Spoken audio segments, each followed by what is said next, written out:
Oh boy, oh boy, oh boy. Hello. Searching for wisdom within the madness. Me are here and you are there. Here we go. Today's show, I got a man, his name's Andy Lurie. And I started out, when I was, if you listen to the last episode, I'll have told you that I had done the road and then I got off the road and I started doing, the places around Chicago a lot more. And while I was on the road, I actually did the open mics just to, I wasn't on the road like every single, I wasn't that good of a manager. I needed a manager because I was terrible at managing. I would call or forget about it for months and then, maybe I should call. Terrible booking myself. But, every once in a while I'd have a string. So, Andy Lurie was during, the 98, 99, I think even earlier. So I came to Chicago in 92, and I right out the gate, I was doing, open mics and stuff with Comedy Woman. But there weren't that many open mics in Chicago. And then by 99, 2000, 98, 97, those years, the better open mics in Chicago became more and more, and then by 2000, 2001, more and more. Now there's, or at least there was, there used to be a whole bunch of open mics in the now that was then, but now, they're falling by the wayside. One of them fell by the wayside because one of the owners said something that seemed to be contrary to the, shall we say, woke thought, non-woke. Well, anyways, that one club that just the comedians canceled the club.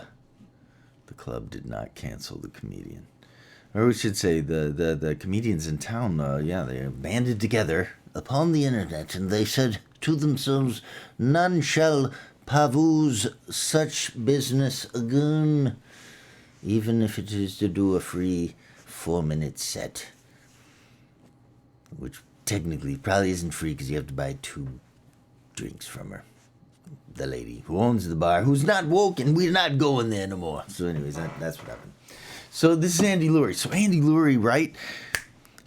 Now one thing I admired about him when I saw him doing stand-up was he was ballsy. Like, he was really ballsy. Like, he had this one bit, and it was about 15 minutes long, and the title of it is The River of Porn. I just didn't have the confidence enough to, I admired him. He did 15 minutes, and it was good. People just had a build, boom, and then a big climax, 15 minutes long. The River of Porn. That was the bit. Can't remember a word of it, though. God dang it. I'm going to maybe have him recite some of it to refresh my memory. So I'll just say right here, if you're young-minded and you hurt easy, you should watch this episode and toughen up. All right, so here we go. This is Andy Lurie. Yeah, all right, let me get back into it. So I admired that he was ballsy out there, and he had a fearlessness to him, and he was super funny, but also I have seen him bomb, but he was good with hecklers, and so he'd bomb, but comment on it. He somehow handled a situation that was funny for me as the comedian. As the audience member, they're not going to like that. But, it's an open mic showcase thing. What are you going to do? So, he also, I never truly befriended him because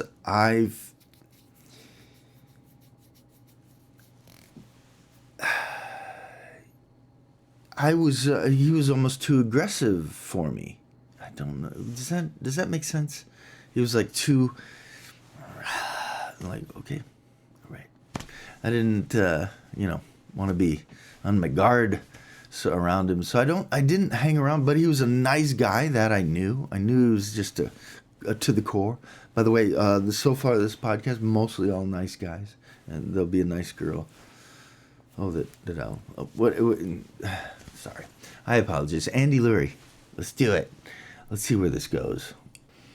So first seeing you, I am surprised I don't see your hair because I'm visioning you as the last time I saw you. And I think that was, 15 years ago, 20 years ago?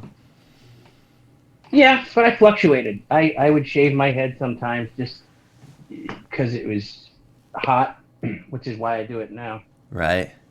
So you're saying you have a full head of hair, you just shaved it? Well, I haven't not been shaving my head for 4 years. Yeah? Like, it gets hot, I shave it, so... Right. It starts to grow back. I look like an idiot. I mean, it's not going to grow out as full. Like, there's a hairline. Right. I'm not happy about, but like, I don't got to look good for anybody. So I just shave my head. Right. The day I shaved my head was, I don't remember the specific day, but it was in May of 2001. Okay. Yeah, you had hair when you were an ectomorph. Right. And you know what influenced me to shave my head? Honestly, the one guy who really Monty? No, before Monty. Mike Lucas. Okay. Yeah, that's right. He shaved his head too. Because we were all just copying Michael Jordan, but Well, Michael Jordan made it cool that it didn't matter if you had hair or not. Right.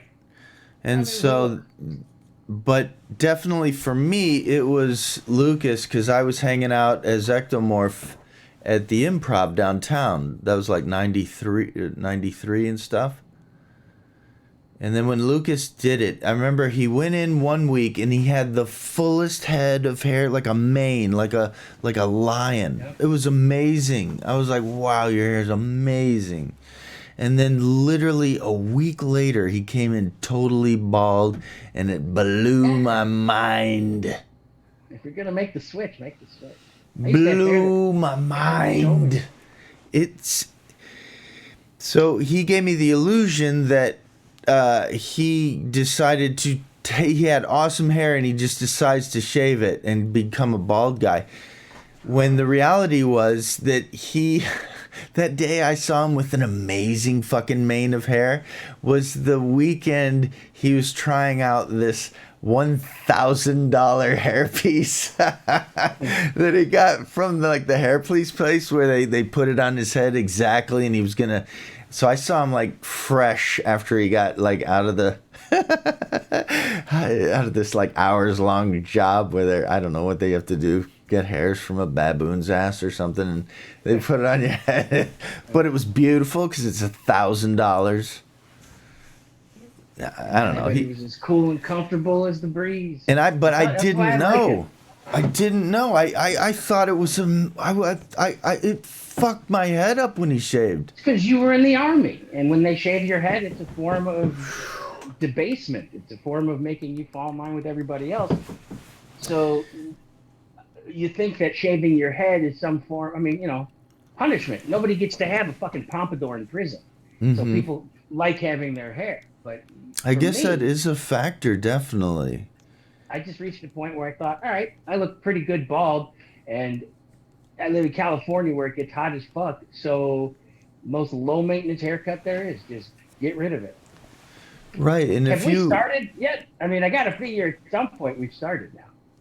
Oh yeah, we started. As soon as things get interesting, that's when it starts. Beautiful. I'm curious to see how you wheel into this because I was shooting heroin into my arm when you first called me. Oh, well, I do have music, and then before I let you on, I watched your show. I know how this goes. I know how it goes. Oh, sorry.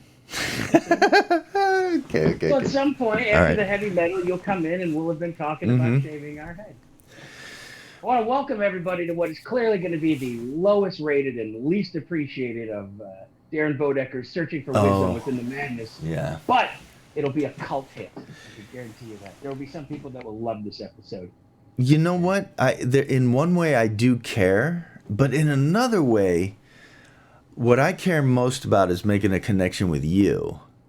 So that if so I push like maybe 25%. I think okay, somebody else will be watching this, but also 75% I'm invested in how you react, what you say, so I get deep in. No, I appreciate that. It's not a performance. It's a conversation. And these are new days. I mean, in new days, what they're going to be coming for, if you truly like this show, you're coming to see me basically, no matter what I'm up against. And it doesn't matter. You want to watch a guy who looks like a close-up magician? Right. Darren Bodek. Yeah, look at, I did red. And when I was putting it on, I was like, ah, shit, I hope Andy doesn't think it's some stupid Trumpy, you know what I mean? It was like, oh, that sucks that I even had that Trump's thought. not going to own the color red. Second of all, no, I don't at all feel that you're all of a sudden proclaiming some kind of red state greatness just because that's a badass look. What? I mean, honestly, you should be opening up for the white stripes. It just sucked that went through my head for a second. You know, I'm like, what? Oh, come on, Darren. You would be one of the last people I would expect to find. Because you know I picked it? Picked it more for its emotional value. Because one of the things I remember about you as an open micer, and my memories, I got ADD, so I was very surfing through time. But anyways, the essence of you, and I can picture you on, you know, the Lion's Den and stuff like that, doing the river porn, all that, was that you had a certain fearlessness about you. I tried. Well, the whole point was to just be bombastic. Because it was. Especially in an open mic environment, it is impossible to get an audience to listen. Yeah. The majority of the crowd is either there worrying about when they go up and what they're going to do, or if they've already gone up, they're worrying about, oh, how did I do? And if there are people in the room, odds are they're people that just went to some bar to have a drink or play pool, and all of a sudden there's a bunch of fucking dicks up on stage trying to tell jokes. Right. So it's not the most conducive environment. So you can't take to the microphone and just be like, hey everybody, I have something to tell you. I mean, Brian Petrovko once said this about me, and I'm aware I'm patting myself on the back, but I don't give a fuck. He told me that I took to the mic like Mike Tyson took to the ring. Oh shit! And I love it because while that wasn't my intention, like I didn't sit down and go, oh, I want to be like Tyson, you know, get there, just bam, and just let's start, right? Right. That's what happened. And once he told me that, I was like, well, fuck it, then I'm going to stick with it. Just because on stage, I mean, obviously you have to create a character, you have to have a bit of a persona, and there needs to be some consistency how you deliver your message. So if you want it to be, you know, hey, I'm like your friendly neighbor, I'm your brother's roommate, that's great. But I basically came from the school of, I mean, Bill Hicks, blatantly, I wore the influence on my sleeve, and it was just delivering comedy through exaggerated rage and hyperbole. Right. And you know, you'd hope that sometimes people would get it. Yeah. And you would hope that most people would see that it's an act and that they would actually hear what the jokes are behind it instead of going, no, that's who that person is. True. You know, because I mean, I used to do material about JonBenet Ramsey taking a pro. Oh, you know, come on, let's face it, she was hot. But all my punchlines were about how you don't sexualize children like that. You don't throw them down runways like hookers, blah, blah, blah. And most people would get that. You know? Right. Like, but you were being overtly ridiculous about it. You were like the Onion of like, there's no way you should be believing what I'm saying. Is that what kind of what you're getting at? To a degree, yeah. I mean, or I would have hoped that people paid attention. Like, because I did a lot of material about pornography, but the underlying theme to all that material was that pornography is a dark, miserable place. Right. And I'm not here to repeat material, but like one of my proudest jokes in that realm was Yeah. I did a bit about how, everybody's got a porn that's a fantasy for them, but I want to see the one that's the fantasy for me. And then you start with the setup about like maybe there's two girls and they're really hot. And maybe we all start smoking. Yeah, you just go into that. But then and then I go, and then after I spray everywhere, I get a better job and I find some self-esteem. Where I don't Yeah. have to stand on stage talking about fucking porno to an audience of strangers. Right. You break the fourth Most people wall, and got everybody's that. like, "Hey, he's talking about us." Yeah, but most people would get that, and a lot of other people would be like, "Oh, that's what this fucking twisted asshole is." It's like, no, Right. dude, it's Because you got some you know, fucking hecklers, didn't you? yeah, yeah. I mean, I didn't mind the typical drunken hecklers because those just Right. fucking punching like a speed bag, but I got some people that would take offense to my material. I mean, again, just going back to the John Benet Ramsey bit. The whole point was I did a bit about I'm flipping through the channels and I see this hot chick. Oh no, wait, it's John Benet Ramsey. And then Right. I set up that we shouldn't live in a world where we make kids into hookers for the equivalent of a Burger King crown. And I'll never forget that after Yeah. that show, there was a line. It was almost like they spoke to each other to figure out who belonged in what line. But there was two lines of people. One line, I really like what you said. Thank you. I think it's so wrong that they do that to 6-year-old girls. I'm Right. glad someone's speaking up about it. Turn my head. You can't talk like that about a dead little girl. That's just. And I'm like, I'm not talking about her. I'm talking about an industry that supports sexualizing 6-year-olds and making them look like hookers. Mm-hmm. You can't talk like you're never going to reach everybody. But Right. because of the people on this side that were like, hey, no, I get it. Thank you. I'm like, all right. Well, then I'm not, I don't feel like I'm swinging and missing when I'm up there doing that. Right. Well, I like that you had this. It was enviable to me because you had a ballsiness and a fearlessness that seeing how you reacted to people and seeing your material and how you delivered it, like really strong, like and powerful, and wouldn't back down, even if there wasn't anybody like. Because I've seen you bomb before, and I've Oh, seen God, yeah.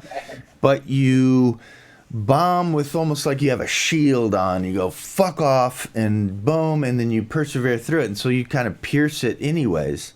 And I found that like wow, because I know I've bombed, but I don't have quite a. I don't know. You gave the illusion of this extra confidence that I was like, oh, that's something. I like Well, that. you can't drop the persona halfway through. I mean, Mm, if I'm going to take to the stage as a bombastic, loud, asshole, I don't care what you think. This is the way we should. Even if they're not buying it, you still kind of have to ride the wave of bombing within the same character because you can't all of a sudden be like, oh, come on, guys, I'm just telling some jokes. no, right. Y'all just, I really want you to like me. No, I mean, but you also have to have had enough successful nights to realize, all right, something's, I play a lot of poker and there are times where I do everything right and I still lose. But I walk away going, I know what I'm doing. You can't Right. win them all. And just like with stand up, before I got out of stand up, I reached a point where if I bombed, I figured out maybe what I did wrong, but I also recognized that with the stuff I was doing, I'm not going to hit everybody all the time. And I did not Mm-hmm. mind because when it did hit somebody, I felt it hit with a little more impact, at least some of the time. I mean, not to pat myself too hard, but it wasn't just, hey, what's up with airline food? Right. There was some deep thought. If you're willing to go the devil's advocate route, come Yeah. on in. We're going devil's advocate way, and when we get to the end, we'll have a small conversation about how what Well, y'all learned from all that stuff I just said at you. What yeah, did you and I tried to learn? do it in a way that wasn't too preachy. I Sure, mean, man. I was stoned for half of it anyway, so I had to at least have some kind of a smile on Oh, my face. you were stoned. Oh, look at you, you're doing a demonstration. Very good. I live in California. It is legal here. If this is not legal in the state or country where you live, please don't partake. If you're under the age of 21, don't smoke weed. If Mm. you have problems with substance abuse, don't smoke weed. But get off my dick. Yeah. All right. Well, that's a good public service announcement. Get the point across. Oh, see, there you go. It's healthy for you, too. Yeah, it is. If you don't cough, you don't get off. Very true. Very true. Just speaking wisdom, buddy. All right, listen. If we're going to pat each other on the back for Yeah. appreciation of material, I got to tell you that first of all, as a comic, I thought you were fucking hysterical because you may think that you weren't fearless, but I just think that you weren't bombastic. I mean, you were going for a more likable route, but you did material that. Do you remember your bit about the kid in the refrigerator? Yes, I do. I've never in my life seen a singular bit work on a room exactly like that. For those that don't know, I like how I turned to the camera now. Right. For those that don't know, it was a pretty good bit. And again, we're not going to recycle bits here or redo them, but basically Darren's like, all right, I want to do my impression of a kid who accidentally got caught in the refrigerator. And the whole thing is then you just sit there and be like, okay, guys, let me out. Ah, really funny. And you would let there be the longest pauses. I've never seen anyone, maybe other than Dwayne Kennedy, just so comfortable, just standing there in silence. You'd be like, okay, come on, guys, let me out of here.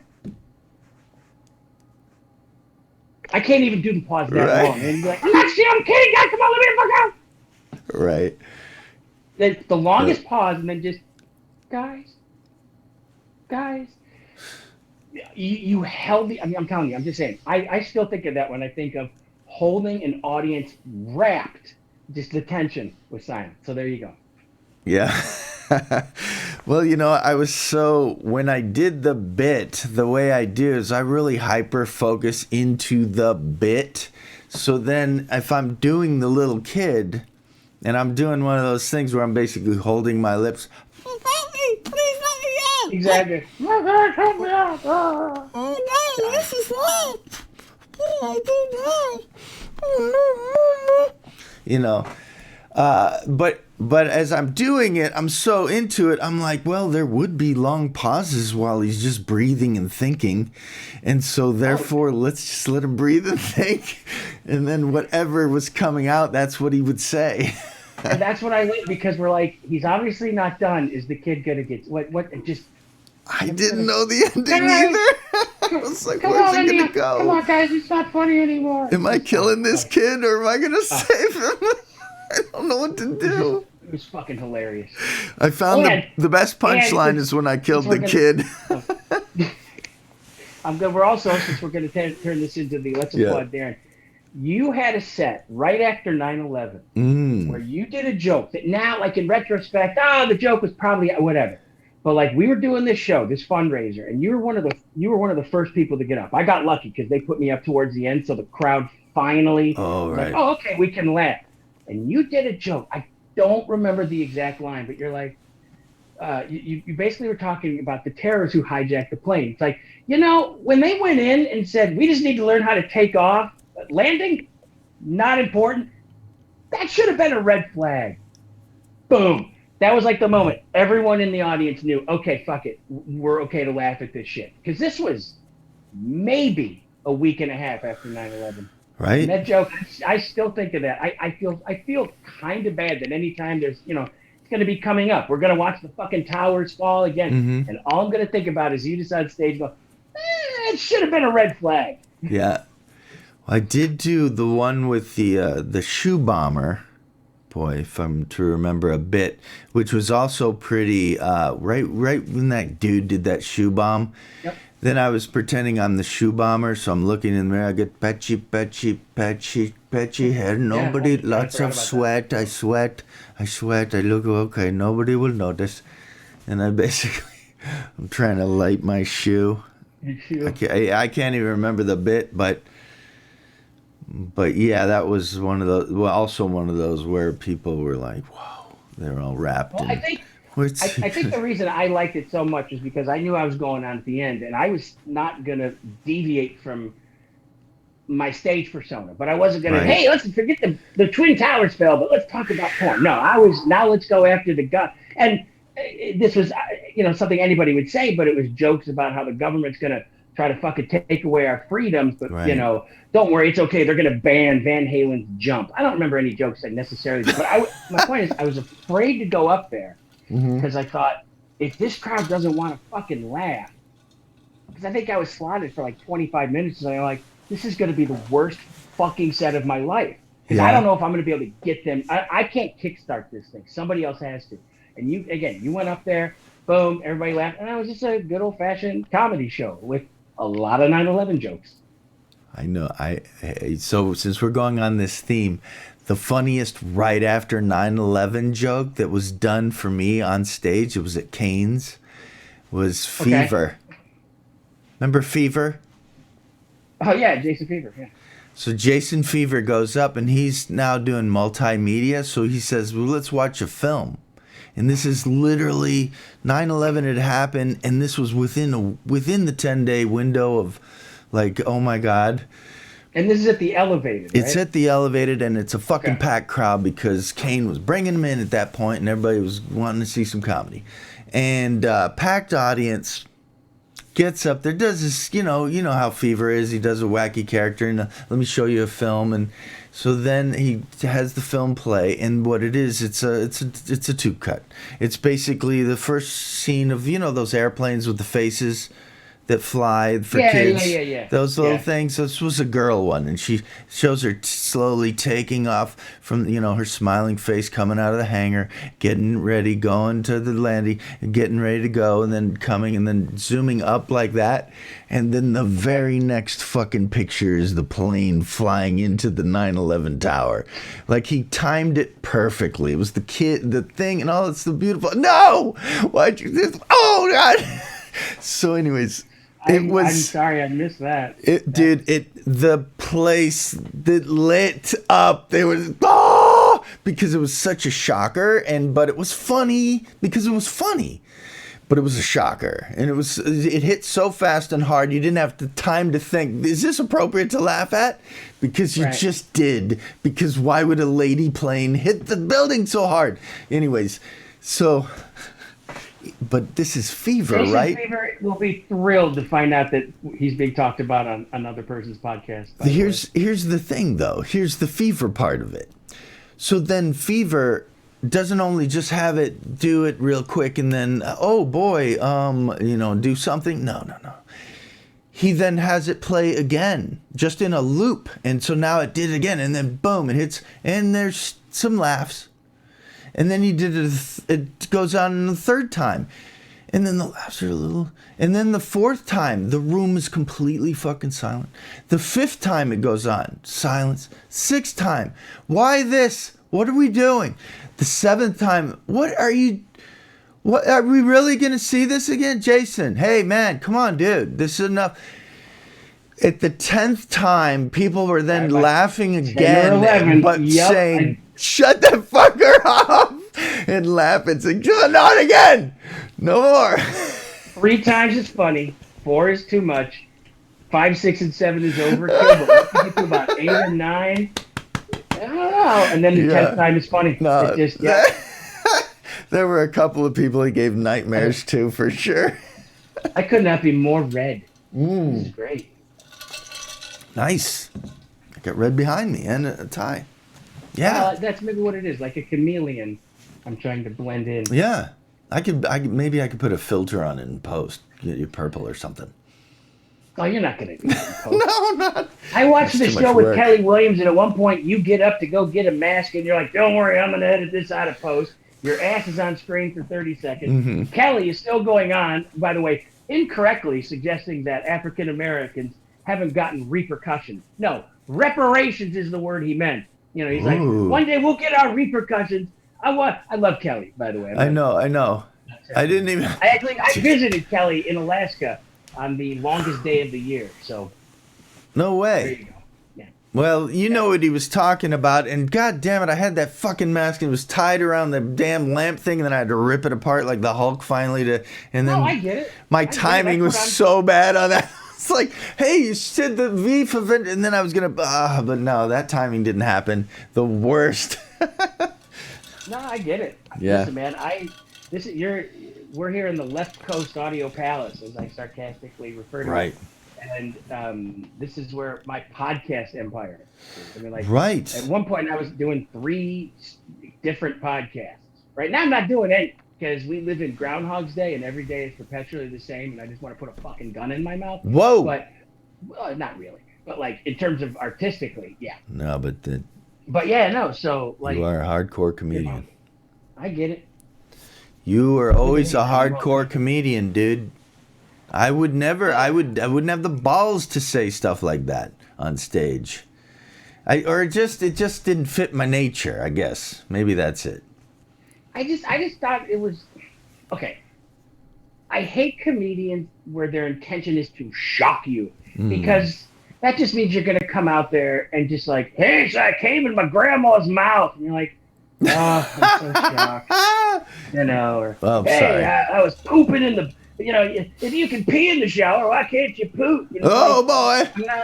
I'm not, I'm not. I mean, yet you're going Strap places in, that I ladies and don't gentlemen. want you to, but it's not. I thought it was more fun to try and shock or at least again, I'm elevating what I did way too much, but like, I would do material about weed and I would talk about the Bush administration's war on drugs and how if they really, were going to try to fucking deceive us with the Iraq war and the Halliburton shit as it was going on. I'm like, they should not only make weed legal, they should send us all an ounce and be like, look, you don't even got to fucking vote, you know. Mm. And did that explain how they would actually prefer us to be complacent as well as I want? I don't fucking know. Did I get people to laugh just because they're like, I like to get high too? Right. I don't know. But I just didn't want to go out there with benign observations because other people could do them better. I mean, we make fun of like hey, you No. ever notice that when one sock goes missing, where did it go? Right. Right. But Right. Seinfeld's the master of that. So I don't want to try. I never wanted to have that be my realm. I didn't mind the fact that some people were gonna hate what I did because I felt that if I got good enough at what I did, that enough people would like it. Did you ever consider? Let me ask this question. I don't know, but was that material evergreen? In other words, could it last forever, or was it material that was of its time and then it had an expiration date? A lot of it now, looking back, is not evergreen. I mean, River of Porn, which was basically a breakdown of the different kinds of porno mags there were, explaining how Playboy was way different than Oh, right, right, Swank. right. Like I can read Playboy on the train as far as I'm concerned. Mm-hmm. Swank, blah blah blah. And now, if I was still doing stand up and what's a porno mag? Well, you see, pornography used to be printed in magazines. What's a magazine? So you know, that joke's not going to work. So I used to do a bit. I mean, I guess this is observation. Would be, be like, oh, guys always they rent porn and then they copy it on another tape. Mm-hmm. But we're smart. You're never going to find my porno collection. If you find the tape, you're going to be like 1986 World Series 1986 Game 4, Best of Frazier. It was just a lame look. That joke wouldn't make any sense to anybody now. What's a Right. videotape? What's Frazier? Uh-huh. Just so a lot of it didn't, but I think a lot of the undertone would still last. And I mean, a lot of the stuff I did about drugs, which were essentially, I guess, kind of evergreen. I mean, because really drugs haven't changed. The idea of opening your mind, but also don't be an idiot, and my arguments that everybody makes, which is weed is better than booze, blah, blah, blah. Right, right, right. Act generic 101. Can I go back for just 1 second and go into your life? When was the first? Do you remember any of the first times that you found first time you found some nudie magazine or something? Do you remember any of that experience? Yeah.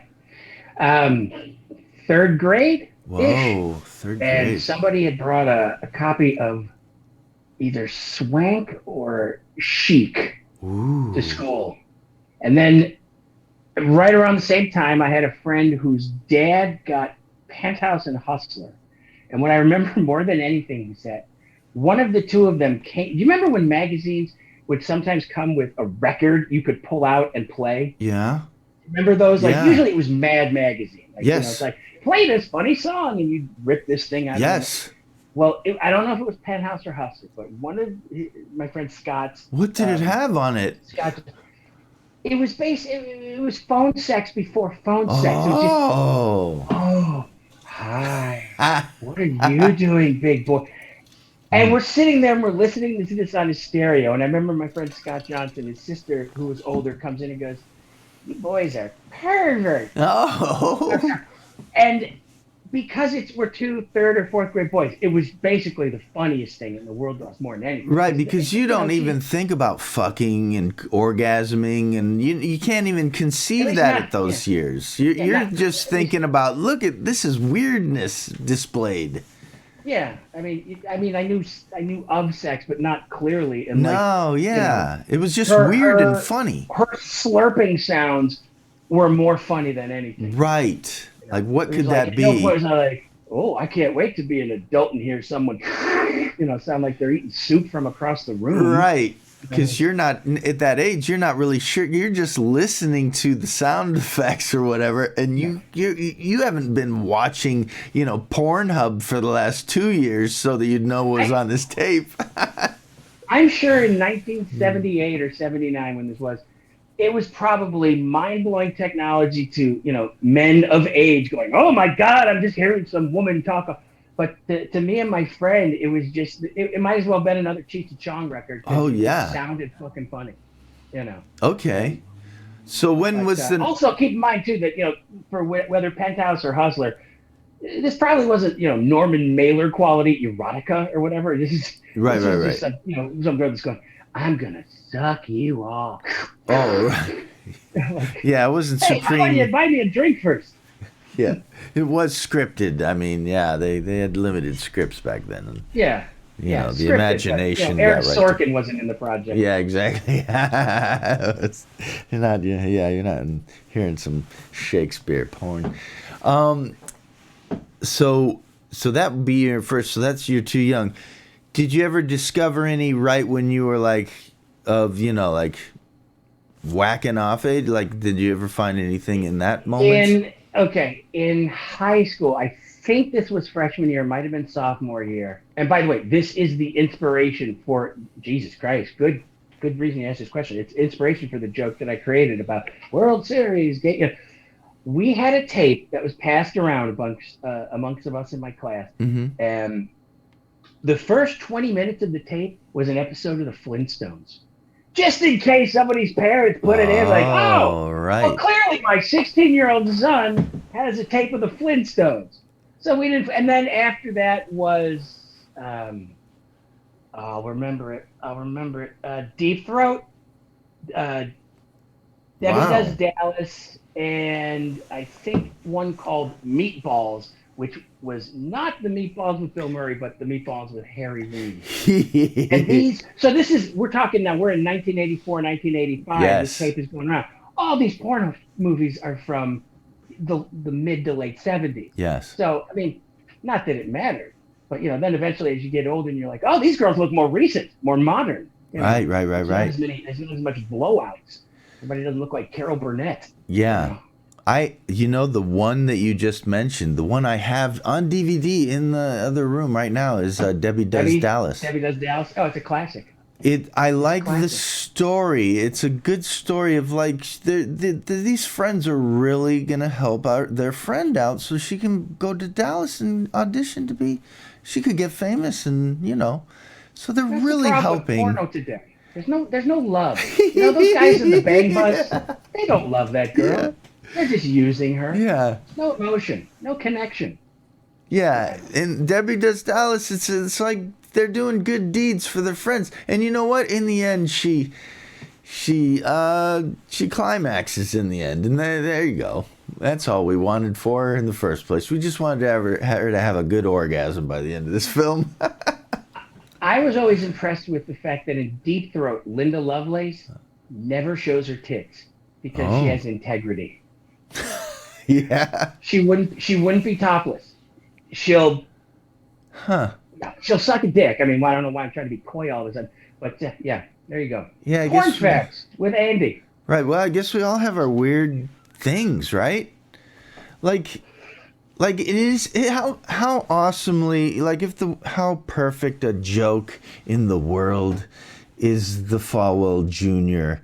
that he would be even named Falwell and have a junior, just so we remembered the other Falwell. And then to be that thing, what is being called people who aren't. Like watching your girl get stuffed, watching it, and just...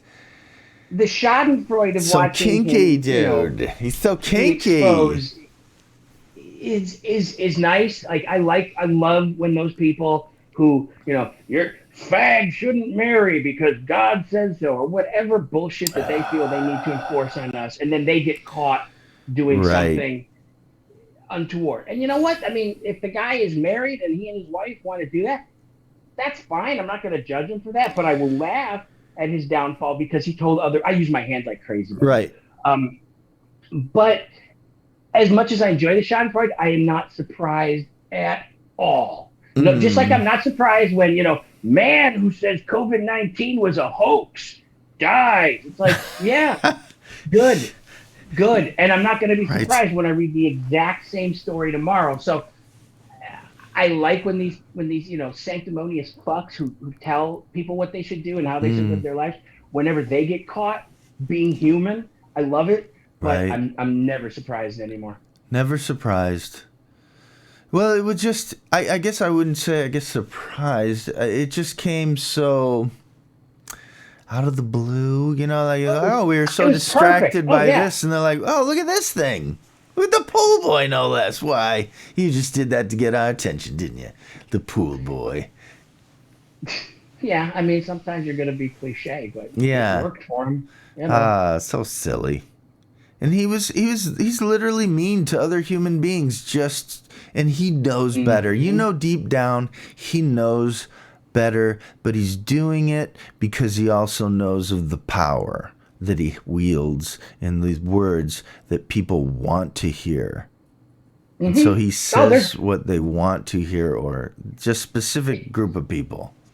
If you're well-spoken and can make a case for your xenophobia or your racism or your gender, whatever, there will be people like, yeah, I agree. There shouldn't be affirmative action because,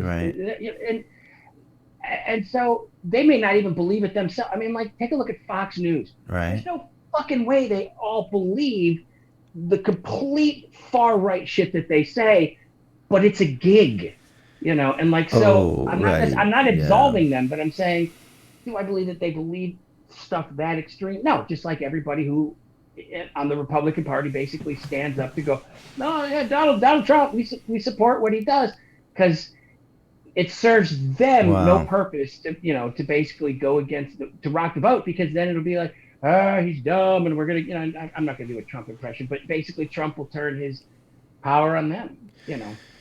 Can we, on that, espousing far right bullshit doesn't mean you believe it. It just means it's what keeps a lot of these. You know what I'm saying. Like whenever you see some failing former actor all of a sudden be like, I'm very pro-Trump, and that's why I can't get a job in this town. I think it's more likely that the publicity about being pro-Trump and that preventing you from getting work is really your angle. Do you think that's evil? Do you think that, I mean, I'm just going to go for a harsh word there, but I'm saying in the direction of just like really not good for humanity. For humanity. For a person who knows but yet has a group of people, but yet says and knows deep in their head that this is... I'm riling on purpose, and they stir the pot so much. Trump is evil. Like I have no problem passing judgment on him for that, because he clearly didn't care. I mean, look. I mean, you know what I'm going to talk about with how he turned his back on what COVID-19 was and all that shit. And kids in cages. And I'm not here to break out all the arguments, because I believe in them, but I'm not necessarily qualified to speak for them. But yeah, Trump's indifference to all this shit, and so long as it makes him and his family richer, I do think that makes him evil, because he's in a position where he had the ability to make powerful change. And even if he wasn't necessarily going to be a huge humanitarian, he threw fucking kids in cages as a political maneuver. And like, sorry. Right. Well, he has, he's got mental issues. Oh, I'm sure he does. Oh, he's He's definitely got- got mental issues. oh, dude, his mental issues are so. Yeah, Dude, so many of them. the main one being this weird delusion, and yet at the same time, I hate saying this, but Trump was completely right when he said he could shoot someone on Fifth Avenue and get away with it. And at the time, I thought, Mm-hmm, mm-hmm. you're so full of yourself. And I think now he could. He'd be All like, right. basically, he'd invoke the whole business about if the president does it, it's legal. I highly recommend the movie Vice. If you haven't seen it, just because it goes into all the shit Dick Cheney pulled and using the Oh power of the yeah, I president, saw blah, blah, it. blah. And it explains how legally you can make an argument that it doesn't matter what the president does. If the president does it, it's legal. So he could. He would just put two. I did it. This he was a traitor. I don't know. It's disturbing. I would move to Canada if there wasn't a fucking closed border. All right, well let's switch it. Please. Speaking of evergreen, let's go back a bit. So, where were you born? I was born in New York. So New York, and when you grew up in your 1 through 7 year old years, did both parents were they in the scene and everything? No, my mom and dad got divorced right about age 6, and then we moved to Chicago. Oh my God, dude! Age 6?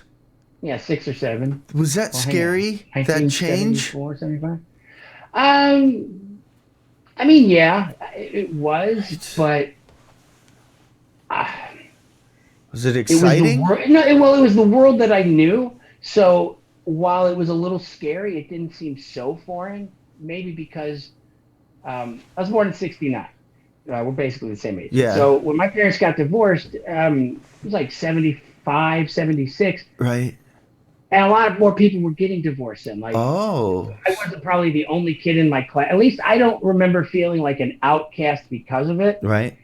When we moved to Chicago, I remember my friend Scott, who I mentioned, he of the pornographic record.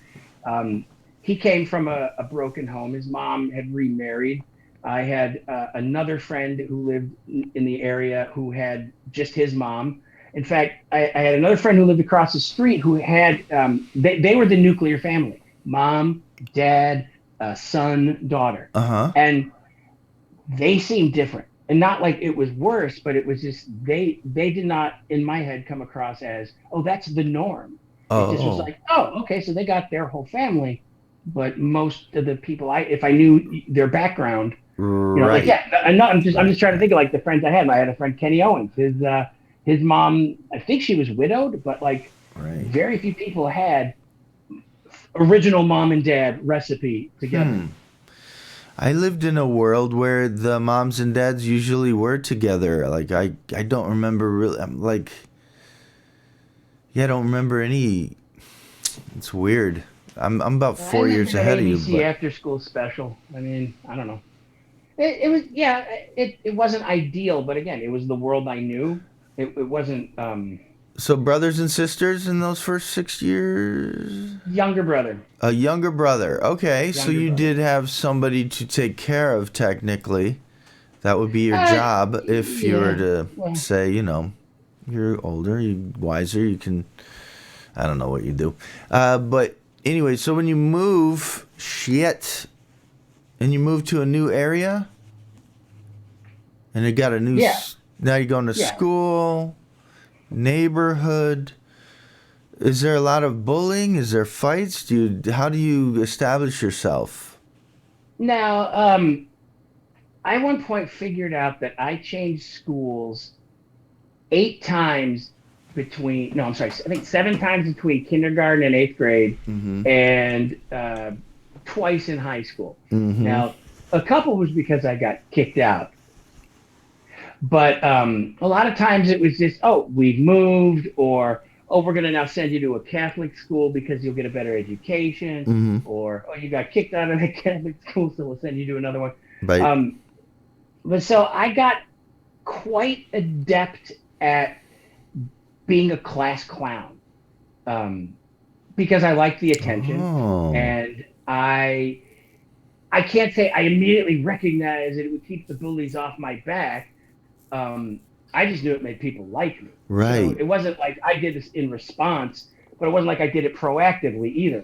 I didn't set out my first day at Stone School in Rogers Park to go, all right, now I won't get my ass kicked. If I'm a I, smart ass. I yes, just was a smart ass. right. Because especially in public school, I I was a gifted student. So basically, when they go do all the math problems on page 35, I'm clearly the first one done. And every time a teacher would be like, "It's not a race," I'm like, "Check my work." Right. I took pride in being the first one. But the problem was, Right. I then couldn't sit there quietly while everybody else did stuff. Mm. So I'd either, I mean, if it's third grade, maybe I'm, making fart Right. noises, or eventually I'm just like, hey, Scott, That's Gracie right. likes you, you know, and or just waiting for a moment, to make some kind of smart ass comment, and that's it. Once the class laughed, Right. I'm hooked. Yeah. So, I mean, that's who I was as a kid, pretty much from almost day one, I would guess. You know, Now that you mentioned that, that brings up another reason, in essence, why you had me intimidated a little bit, because I knew that you were clearly smarter than me, or at least more onto things in the world, and I'm always, and just it's just me, but people who are smart, it's kind of a weird attractor for me, but also a fear. It's like this weird it could be intimidating. thing, because Yeah. I like to think of myself as smart. I'm okay, but there are certain different levels, and you are on clearly a different level. I could just tell it. I could just see it.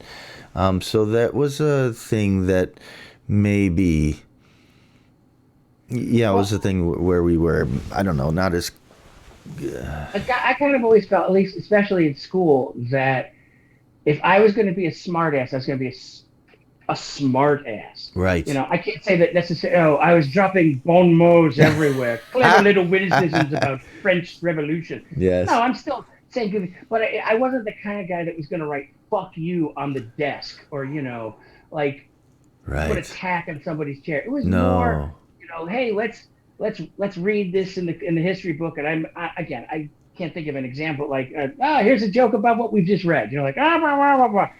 And it would make people laugh. And I like the fact that it worked, and that I was getting a laugh by talking about something we all knew, instead of, again, just coming in and going, okay, and boogers. It's like, Yeah.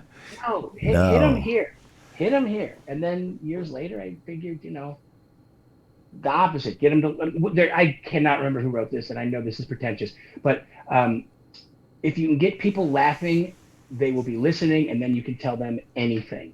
And so that, to me, was the best way if you wanted to preach. Right. Preach your message about, don't fucking send 6-year-old girls down the runway in high heels and lipstick. Shut up! You're being cranky. All right, well then, here, let me set it up in a whole bunch of jokes. And so, I don't know. So just Christ, I going sound on that, pretentious. going Like on this is a that with Charlie Rose interview. I had a similar aspect to what you were. When I grew up, I learned how to be funny in order to get people to stop beating me up, bullies specifically. But I was bullied for all the way up through middle school. And then it was basically 8th, ninth grade that I really started honing in on my craft, so to speak. But one of the things with me, I got C's and D's. I would always sit in the back because I was shy. But what I did with my comedy, I was very brief, very weird at one moment, but then played it straight for a while. So I was an anomaly. People were like, did you see that? Wow, that was really funny what he just did. I don't know. And then, so I'd be very kind of stealth in my funny. Well, you were always absurd. Not in Yeah. a bad way, but you always went more towards the absurd. I mean, Yeah, like, it was an absurd thing. All right, so I'm gonna look. Can I tell you the worst thing I ever did? The one I regret. I feel bad for now, but then I yeah, was unless this somehow, perjures me and I have no, to, no, no, no. So I was in the I think I was frickin' in the fuck, dude. I was in the 12th grade. I did Okay. 13 years of school, so it was not even the end of my school. no, wait a minute. I'm sorry. I was in the I never let him 13th play grade. that locker. I'm sorry. I was in the 13th grade, right? And I have to retake classes with ninth graders. So of course I am closing in on 19 years old being in as senior. So anyways, this math class gets taken over in the morning, and who's doing it but the coach? Coach is doing it. And I'm in the 13th grade at this point, and I learned how to be stealth funny. I'm outwardly funny. Whenever I want to be funny, I turn it on, turn it off. Well, this coach was clearly scared. He was like really afraid to teach a class. He was really not confident in what he was doing. Everything was just weird for him. And I would take advantage of that, and I'd stare him down, and he would back off, and he would try and say, and I'd say something really smart ass to him, and he would, and then I'd see him. I treated him real bad. Well, about 10 days, I decided to really cross the line. I was going to see how far can I go with this guy. So before the class, I got going to the bathroom, and I get a bunch of toilet paper, and I put it underneath the water, and I put pennies in it. So I got 10 pennies, and I shove it all in this glob. And it's basically a little larger than a baseball, but we're almost softball size. But it's a nice one. But it's one that I could palm out that you can't see it necessarily. Well, anyways. But it's got some heft to it. So when it hits, it's going to hurt. We're in this class, and the class just goes down. It's kind of a thinner class because it's for the remedials like me. So it's a smaller type class. So there's maybe 20 people there. And coach is now going to teach. And so I sat in the back, but the light switch is just over there.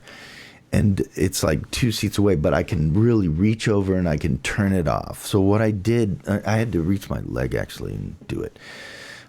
So class is going on. It's the very start. And as soon as he takes roll and everything, he turns his back and he then looks at the board. And so in a flash, I click the light off my foot, and I take this 10-penny wet soggy thing, and I went with a real hard throw, and I hit the blackboard, and it went kabang, and all the pennies went. And as the pennies are flying off the board, I clicked the light back on, and everybody's focused on the front, and I'm pretending I'm sitting down reading something and writing in a book. Did something happen? What happened? Yeah. And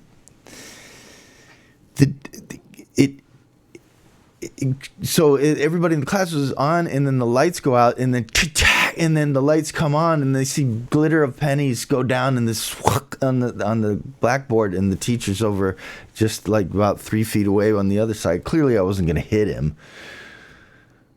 And then I played dumb, and it fucking worked. He pussied out and pretended like nothing happened. They looked, and I was so like, what happened? What was that? Who did that? It was like a cop that didn't want to do the paperwork. It's like, because I was far enough away they'd look like, no, there's no way he didn't move that far. But I stretched it, and I really did it. Oh my dude, I got away with that shit. But that was a line being crossed. I never did anything like that again. I was like, that was just fucking mean. I was more of a psychological torturer, and by that, keep in mind this is still high school shit.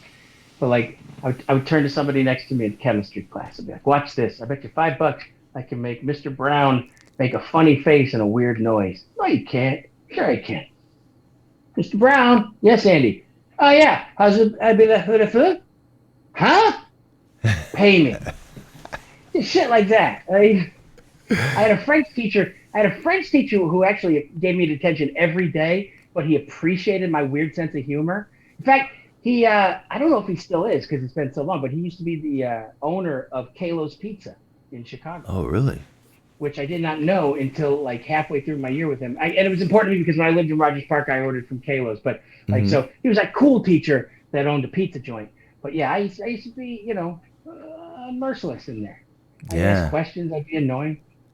I never threw shit at my teacher. No, that was me. That was the build up. I wasn't that kind of dude. I was fun loving and wacky as you saw me, but that guy, for some reason, his shyness and his intimidation of me, I felt it and bullied me. It was another incidence of where somebody shy me, I kind of projected I hate that about myself, so fuck you. You know what I mean? Oh, I hear you. And so I I hear you. think that And I that's how couldn't. beat down he was. He just, fuck it. He He was gave up. scared of me. He was very frightened. I think I was smarter than Aaron, him. you look like Slender Man. Of course he was frightened. It's true. I was in 13th grade and I'm 6'6". He was terrified. I was like, I thought this was all ninth graders in here. Nope. You got the 13th grader who failed this class twice. I'm sorry, are you one of the students' fathers? Yeah. I was just this long spite. It was like Marilyn Manson in the back of the class or some shit to this guy. Oh, well. Anyways, so I take it you were never really a shy kid. No, not at all. You get that from your mom? No, I kind of get it from my dad, who, although he wasn't outgoing, he was a theater director. Mm-hmm. So I think I was encouraged to be the boisterous child, because at a young age, my dad, I had like, I guess, some opportunity to audition for something, I don't know, Mm-hmm. and my mom said no fucking way. And if we look back at the history of most child actors and the fact that she's probably dead right with me, like I've honestly looked back on my own life, and whether it was as a child actor or even as a comic, like if I've now reached the age where if something happened, I got back into it and I did become famous, Mm-hmm. I'd be fine. But if it had happened when I was 30, I'd be dead by now, because I'd have done cocaine with everybody who offered it to me. And this, when you Really? can, why turn shit down? And Right. so I'm sure I would have been a horrible child actor if I'd had any modicum of success. So yeah, my mom said, no fucking way. So thrilled her, of course, when I went into stand-up comedy. But yeah, I was always a smart ass kid. I wanted to be the center of attention, and sadly, there weren't really many opportunities for me. Like, there was no theater clubs. There was Oh. no, and when, like, if you're a musician, right? Maybe you Mm-hmm. show some kind of promise when you're in the sixth grade. All right, here's a guitar, here's some drums, go take lessons. But nobody tells a sixth grade boy or girl, it doesn't matter. Nobody tells some 6 year old or sixth grader, like, all right, here's a microphone. Just work on your mic skills so you get comfortable. Learn how to put it in a, like, you don't get that. I mean, maybe there Right. are some like, oh, we're going to send you to theater camp. You get some of that now, maybe, but for me, it was like, yeah, go to camp, play softball a fucking day, and maybe you'll be too tired to be a smartass.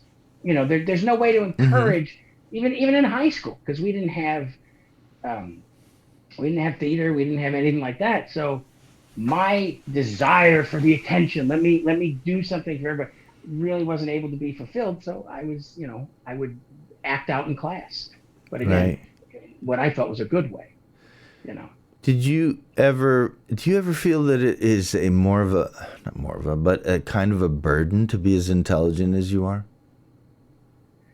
You asked the question, so I'll answer it honestly. Yes, because I would much rather not overanalyze and overly critique everything. I mean, I've learned to come to terms with it so that it Right. doesn't drive me nuts. But like anybody who gets into comedy, I have my highs and my lows, and I can be my own worst fucking critic. I mean, I Sure. can also think that I'm so great that my feet don't touch the ground. But just in terms of like the world, like, oh, what really bums me out about this political situation, and it just Mm. sometimes. Did you watch The Sopranos? I've seen it. Never. Okay, there's a whole thing there where Tony Soprano is mad because he wishes he could be, as he referred to, a happy whistling wanderer. Mm. Somebody who just doesn't give a shit about life is just happy.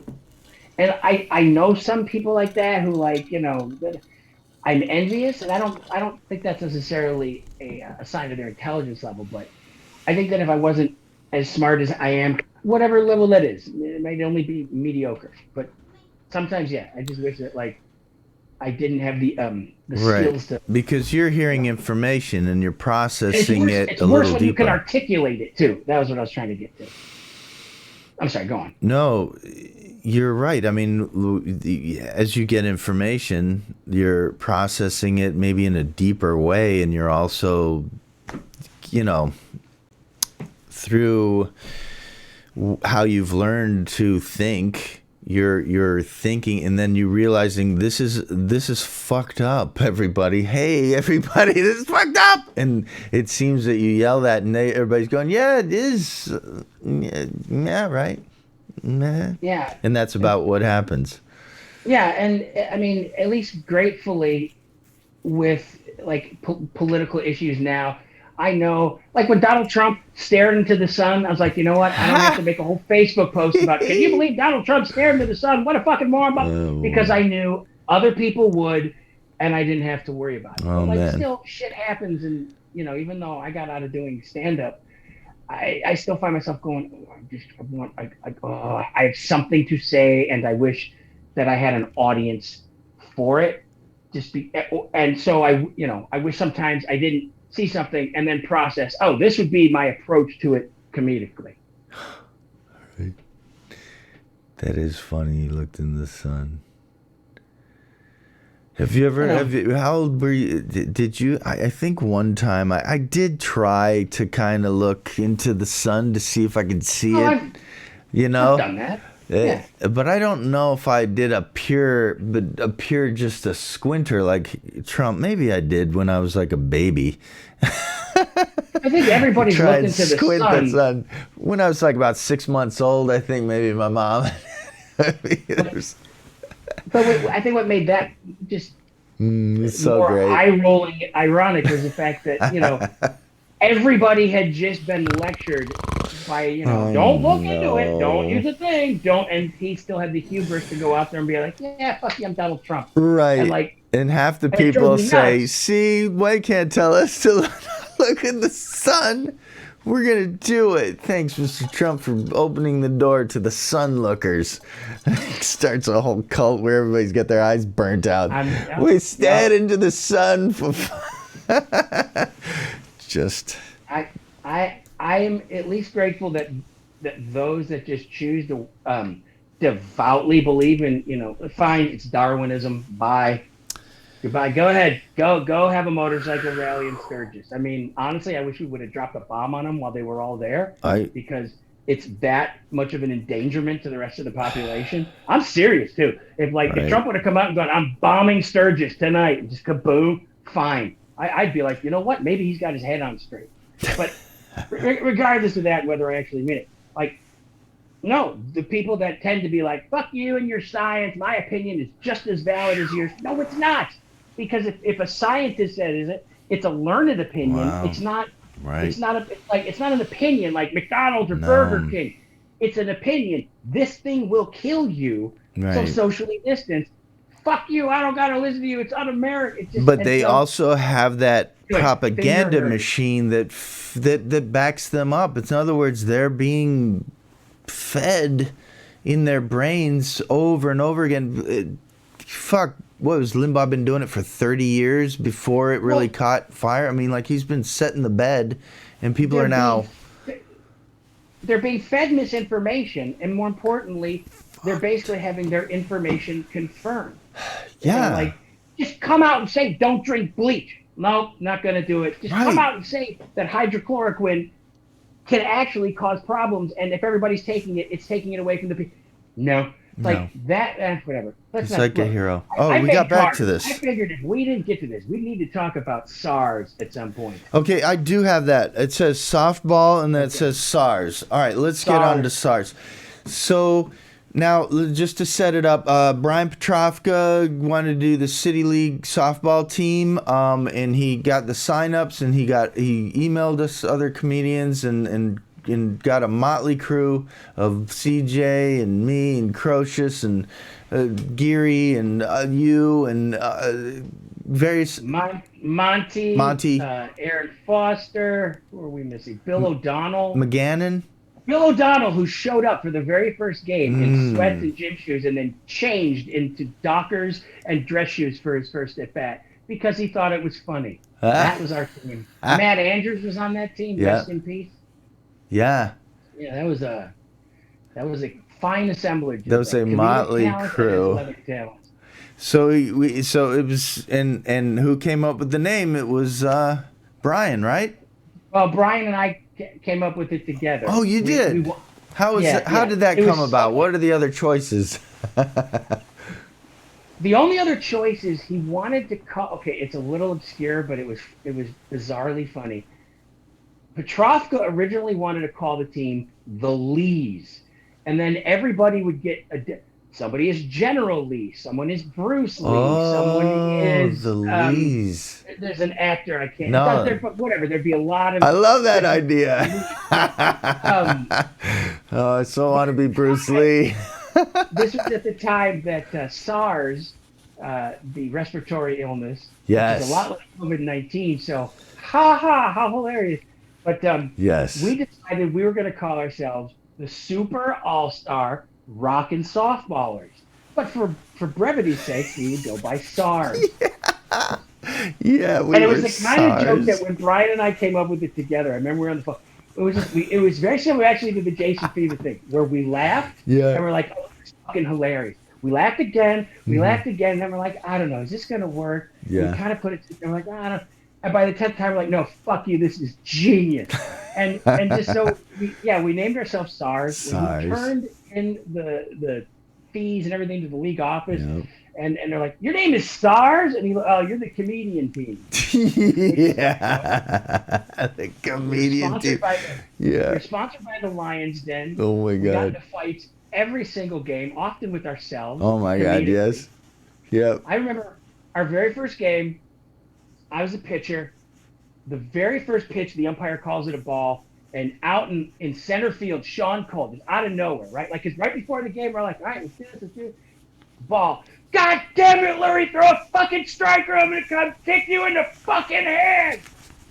The bench Yeah. for the other team is laughing. And Right. that was it. That was where we knew if we were ever going to have a chance. So we had Monty half the time behind the plate and like, come on, Larry, throw it to this guy. He looks like a girl. He can't hit. Like, just going way farther than you should Yes. in terms of trash talking. Yeah. Yeah. I remember Monty we wasn't almost got afraid of into anybody. fucking fisticuffs against the cop team because they were a bunch of just tough guy assholes and like, Hmm. oh, Yeah, I that would have remember been. you got into some scrapes. I was always in the outfield going, oh, no, Yeah, I'm not getting yeah, into you were that. like one of the last guys in. So Yeah, like all it would take is just like they like slide into the catcher as hard as they could when there was no fucking reason. It's like that's go right. get You were your the frustrations catcher, out. weren't you? No. But they did that to Geary once. They hit him. Oh, fuck They yeah. Because, yeah, Their yeah, third base coach at one that's point just mean. totally got in the way of a play. And he's like, I'm allowed to be out here. I'm like, well, then stay on that fucking side of the line. And he gets I'm a fucking cop. And that was it. I think, who was it? Was it not Petrovka? It wasn't Crocious because Crocious almost broke his fucking hand the first game. But, maybe it was Nate Craig. But somebody wanted to kill this fucking cop. I was just like, baseball rules, bitch. If you're the coach, third base coach, R- stay off the field. Right. He It's just, pulled his cop badge privilege on you. How dare basically, he? yeah. But they did it all. He turned from player to And now a yet it never cop. stopped our team from at least 50% of us being high actively during the game. Right. When marijuana wasn't necessarily as legal as it should be. I got the reputation of just wearing the most outrageous shit, like shorts that wouldn't match shirt with some kind of shit on it, just looking like a weirdo in the outfield. Sometimes you'd have these high need socks. Yeah, Yeah, I don't yeah, know. but you could cover some field, man. I'll tell you something. Yeah, I was running. Water covers 2/3 of the earth, and the other third is covered by Darren Bodecker. Ah, that's right. Oh, those were fun times because Oh, we'd always dude. go to the Lions Den afterwards and just bemoan the fact that we lost. But it was good. We would lose so much too. And those Oh, I balls, think we if you only won caught one it game. wrong, that ball would fuck your hand up, bro. It was. Yeah, Oh I caught one my. off my chest one time, like early in the game too, when the ball was still fucking rock hard, Oof. 16-inch softball, just wham! It just like, I'm like, all right, well, Oh, Harry hasn't that's right. You stopped yet. pitched. That's Yeah, right. Okay, I remember now. And Gary was at home. yeah. Were you at the Gary was the game? catcher. Were you at the game when I one time when I a guy was running home towards Gary and I was like just the inner outfield part and Gary was going, "Don't no, don't throw it," and I whipped it as hard as I could just above his head, about 2 feet, and it hits the thing, pang, and the guy Big runs. bounce back. He runs it through. Here's here's what amused me about Gary, and I've said this joke to his face, so I Hmm. don't want to make it seem like I'm joking about him No, behind his no, back. no. But Mark is from England. Okay, so I respect the fact that baseball or softball is just not something he grew up playing. I get it. Hmm. But at some point, even if all he's ever doing is playing footy, soccer, at Yeah. some point somebody would take a soccer ball and go, "Hey, Mark, catch some soccer ball." Oh, okay. Like if you just lofted a softball to him, he couldn't catch it. And I was like, just because you don't play baseball, Right. the ability to catch something simply Yep. shouldn't be befuddle He's, you. But you yeah, that know, was Mark. That was Mark. he's. I mean, he may Or be from England, but he's still a nerd. Come on now, you can't be oh, messing totally, with the nerds. It's just very it. much, Yeah, very much. you know All how right, they good. are. We got the SARS because I wrote note cards in case we ran out of things to say. Oh I no, got no, I could. SARS. Talked about Kelly and repercussions. Oh, also my MOS was 11B. Wait, can No one we cares. 11B? Oh shit, that's a whole other As talk infantry, that we I was an have. idiot. I got post 9/11, What year were you in the army? 87. Really? Some crossover there. 85 to 88, I was in.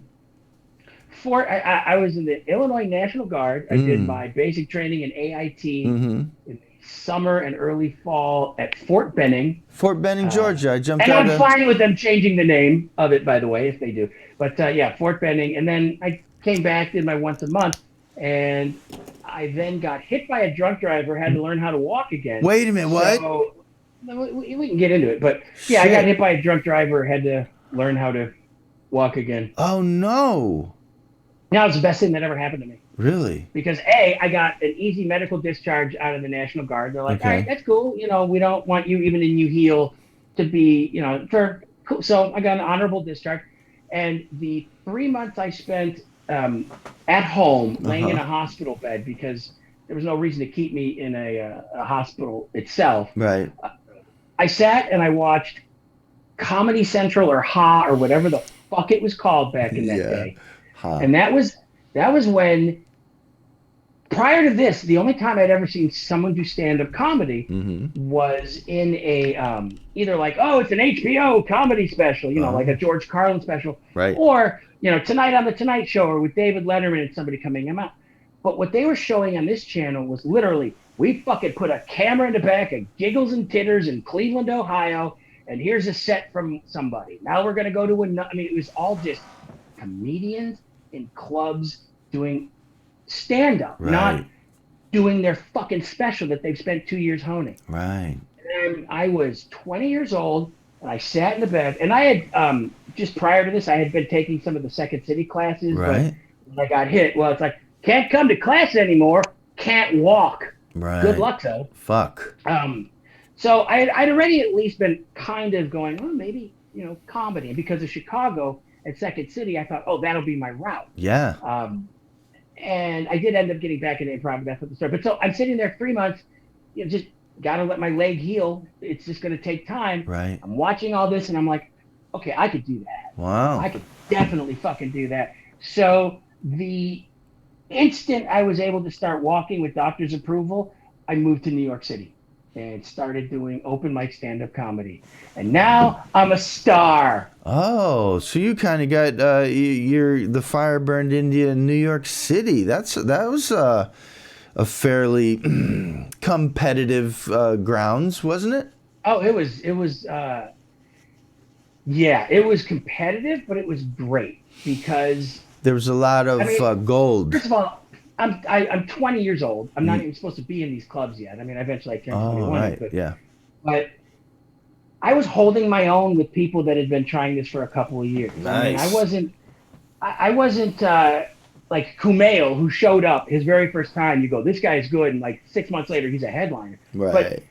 being 20 years old and I'm holding my own, and in fact, Hmm.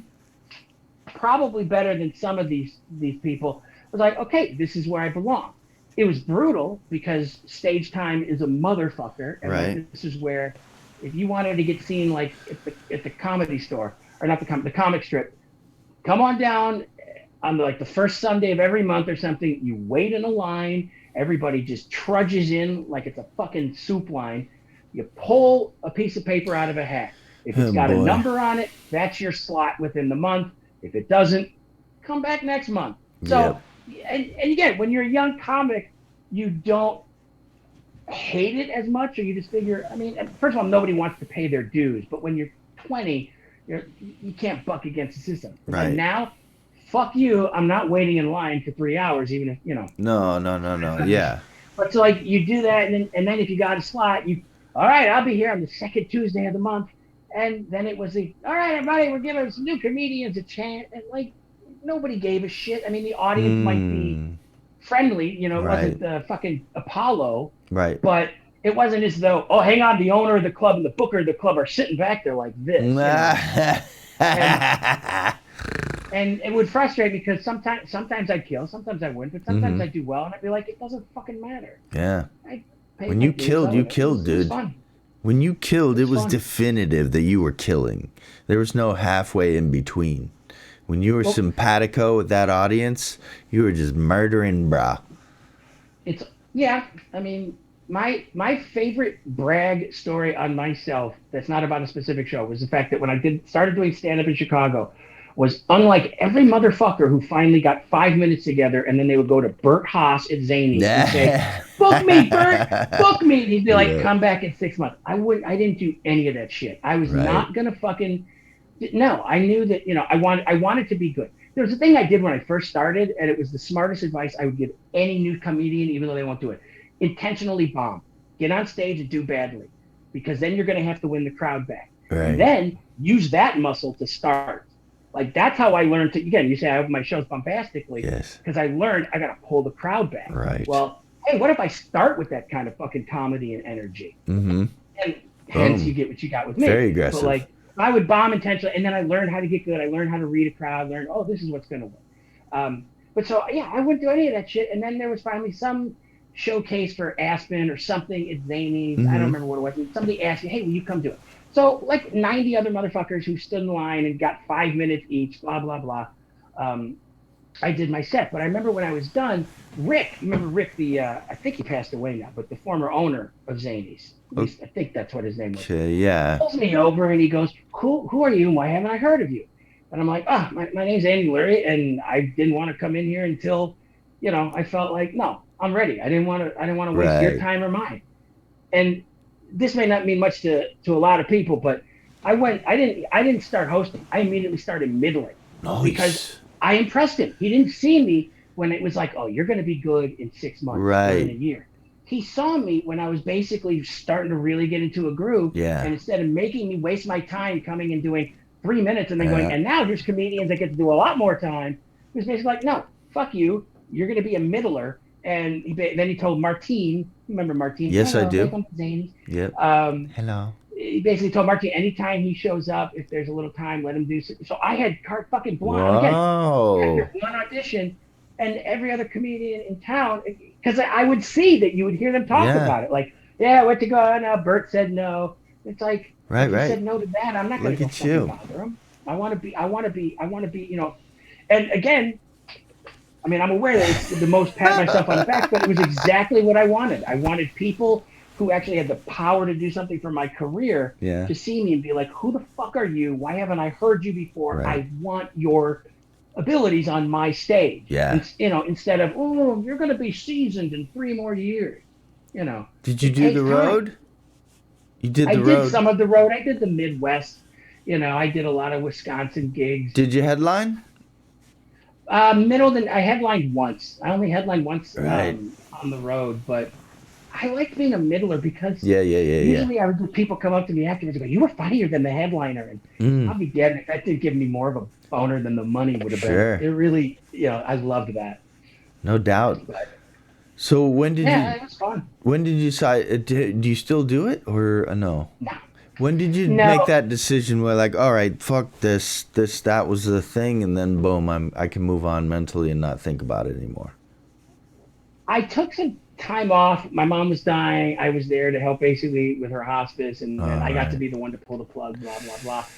And right before that had happened, I reached in stand up a turning point. And again, I'm sorry if this sounds pretentious, but it's just easier to express like this.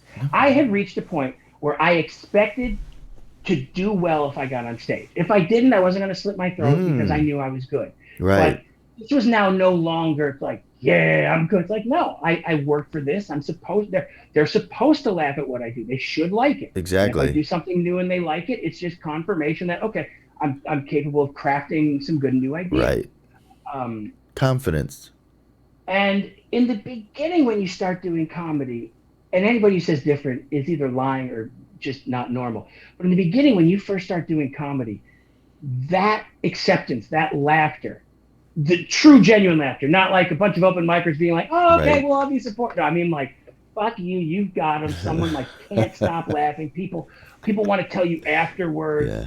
Like I once had somebody go, "Are you going to do the same river porn tomorrow? Because if you are, I'm bringing friends." And I was Ah! like total ego It's getting fuck. famous. But after a while, you get enough of that, and I'm Yeah. not again. I know I wasn't a star. I wasn't a fucking celebrity.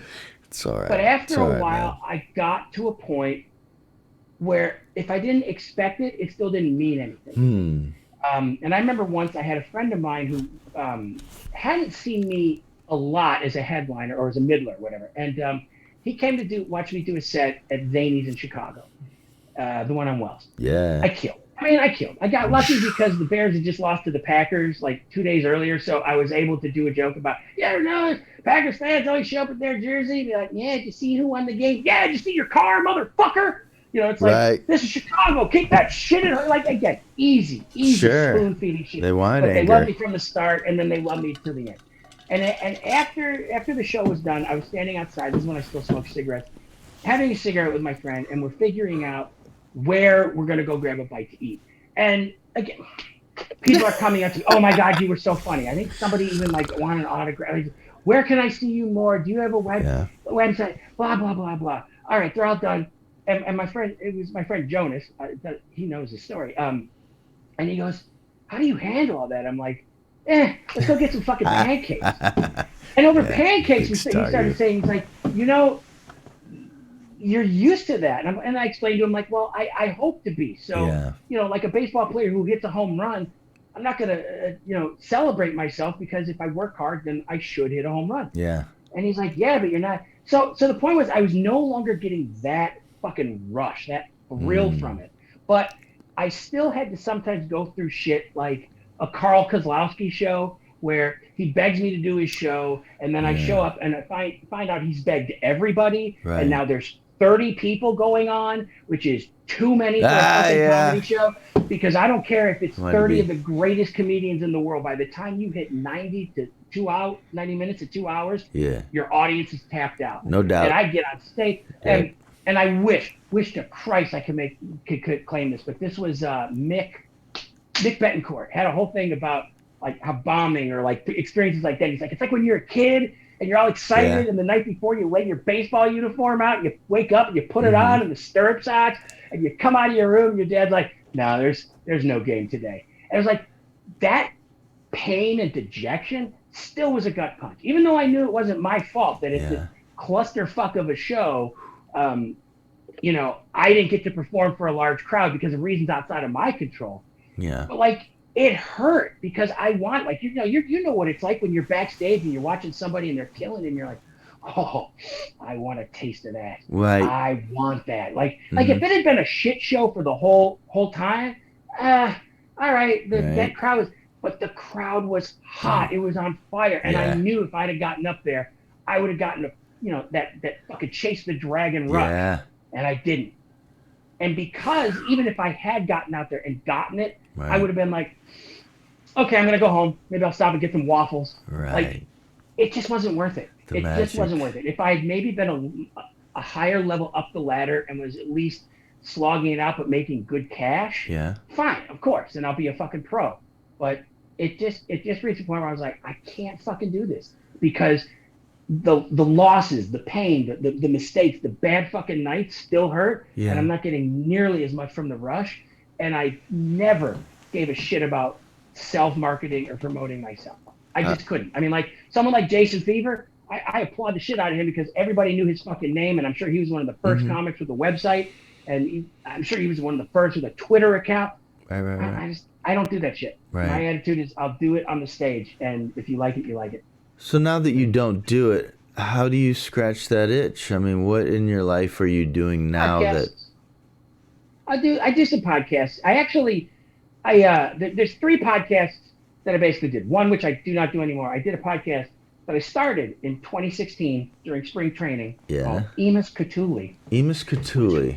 Emus Cthulhu, which is the sign that's right behind Wrigley Field, Right. which is basically Latin for "Go Little Bear, Go Go little Cubs." bear. So I called the show Emus Cthulhu, and it was because the Cubs were expected to do well that season. So Mm-hmm. I thought, let me do it from the perspective of a Cub fan who has had his heart broken a million times before, but still loves the team, has followed the. I mean, there's a fucking Cubs tattoo here. Yeah.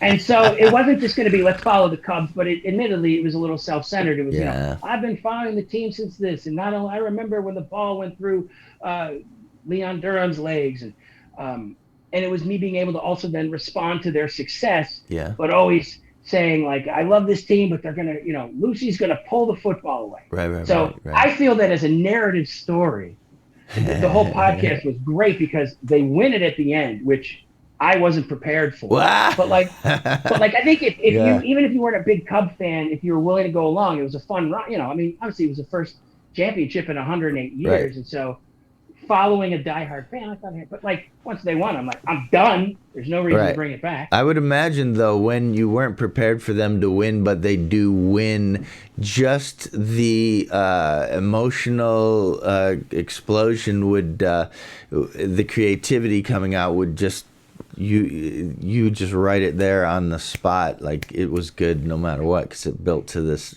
genuine moment. The show, I remember it was a Monday, Wednesday, Friday show, but once it got to the playoffs, I was basically after each game doing a response podcast. Mm-hmm. And one of the things I've learned in podcasting is, you got to have a lot of Mad Libs, like fill in the blanks, Right. just so that you can have content. Like one of the things I would do, I do a bad Randy Hundley impression. He's a Okay. former Cubs player, and I'm Randy Hundley, and I would have Randy Hundley reading a different haiku every day. Like Okay. Cardinals, you suck. I wish we could win. Whatever.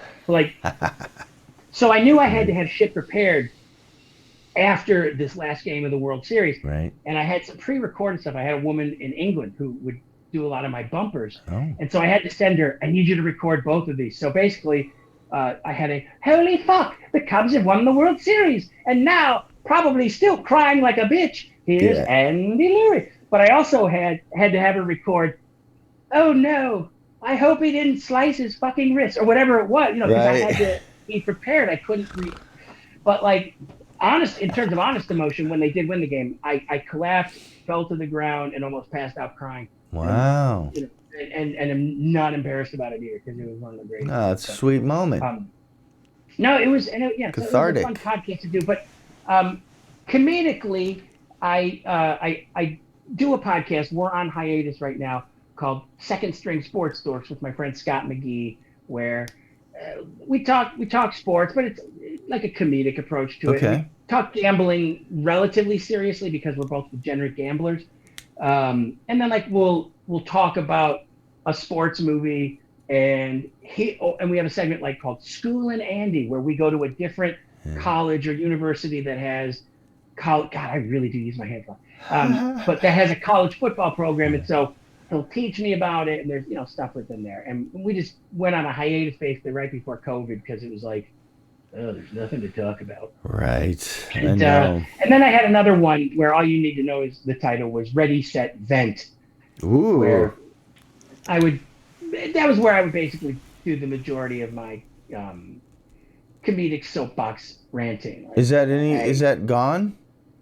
it's not gone. I put it away for a while, Hmm. partly, and I don't want to get too much into this, but when Trump got elected, Hmm. I got really frustrated because Yeah. we were now living in a world where if you wanted to have a comedic podcast that was on top of things, you had to fucking release it twice a day. And Hmm. things would happen, and I'd be Yep. like, "Oh my, I'm going to have to cover this on the show." Right. But by the time I do, it's going to be and it just became so frustrating that Right. that was such a pervasive topic that I thought about, you know what, I'm going to do a completely Trump-free show. No, I can't because I know that something will happen, and I'll be like, "The motherfucker stared into the sun." What about this And idea? but What about doing like John Oliver it? Like just make your rant, do one a week, but just pick it and make it solid. You know what I'm saying? And then no, really I wrap it around and then just let it go and not feel the pressure of the 2 day because you got to break out of that shit. well, one of the things I'm doing as a performer or whatever you want to say is I'm stepping a little bit more away from the angry young man because I'm not Okay. a young man anymore. Um, and now we also live in a place or in a time where the Bill Hicks comedic rage, a lot of people are already doing that, and Yeah. also angry yelling older white guy. Right. It doesn't It's have as good just of a look. So so I'm then I'm I'm still processing where to go with it like that. Like I'm working on another podcast that has um no comedy in it, but it's challenging as fuck. I'm doing um I it's not coming out for at least 3 to 6 months, but I'm doing a podcast about Mad Men.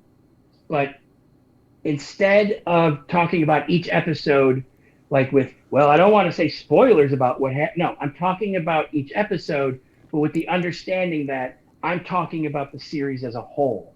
So like maybe so like by the third episode, you could say, oh, you see that this character is doing this, which, as we know, is not the first time this is going to happen. I wanted because when people discuss a book or a great movie, they right. don't go, well, we can only talk about the first half of the book. No, they talk about the whole narrative arc because sometimes a story is told that way. And I've been obsessed with Mad Men for years. I think it's probably the greatest drama ever on TV, Nice. and I've always wanted to do something about it. And so I'm breaking down each episode, but again, as it fits as a brick in the wall of the whole thing. Okay. I'm going for my PhD in fucking total nerddom. It belongs Well, on NPR. no, man, I mean, in the big picture, nothing matters, right? But in the small picture, in the us picture, everything you do matters. And so if you're doing it, it matters. And we can't know the forces of the outside all looking at this and getting 100,000 viewers or whatever. I get we want to have money and shit like that, but first and foremost, yeah, you gotta exercise that brain of yours because you can't. No, we're in bad times right now. We're like heading Yeah, towards death. Like we are. This feels like this feels like something's happening. This feels like some kind of a lever was pulled and then we're sliding down this uncontrollable slide, and it's like, uh-oh, wait a second, and I'm still convinced that the Cubs actually lost that World Series game, and I had a stroke, and I've been living in a simulated reality ever since. shit. Because like, yeah, and it's just fucking nuts. The whole again, nobody. Well, I guess some people did, but you couldn't predict Trump winning. By the way, I got to say to Kelly because I know Kelly's going to watch this. Okay, I know good, last good. week he's like, "Oh, Donald Trump's going to get a beat down worse than Mondale, who only won one state." Kelly, I will wager cash money with you if you think that's going to happen.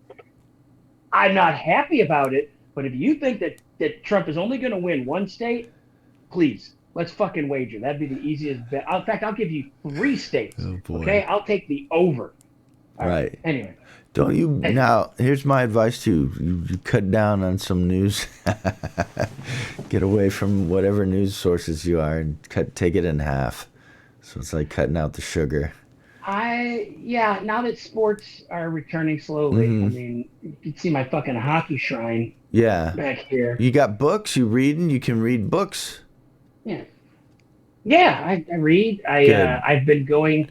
I've decided to fill in some gaps with television shows like Okay. Mary Tyler Moore and the Bob Newhart Show.